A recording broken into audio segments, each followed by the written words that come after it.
चलो सब बच्चे अपनी अपनी किताबें निकालो। कौन है ये बदतमीज लड़का? Stand up. 39 जा कितना होता है? सर नहीं पता। नहीं पता? Get out. आज के बाद इस क्लास में दिखना मत। सर एक सवाल का सही जवाब नहीं दिया, उसमें गेट आउट। आपको तो पूरी मैथ्स आती होगी। ओएसली मैं भी आपसे एक सवाल पूछता हूँ, अगर आपने उसका सही जवाब दे दिया तो आज के बाद मैं इस क्लास में नहीं दिखूंगा, लेकिन अगर आप सही जवाब नहीं दे पाए तो आज के बाद आप इस क्लास में मत दिखना।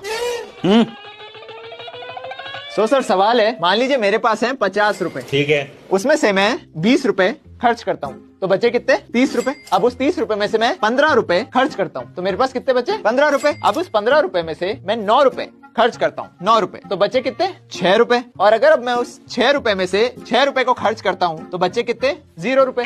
लेकिन इसका जब हम टोटल करते हैं तो आता है 50 और इसका टोटल करते हैं तो आता है 51। तो सर बताओ ये 1 रुपए आया कैसे जब मेरे पास टोटली 50 रुपए थे?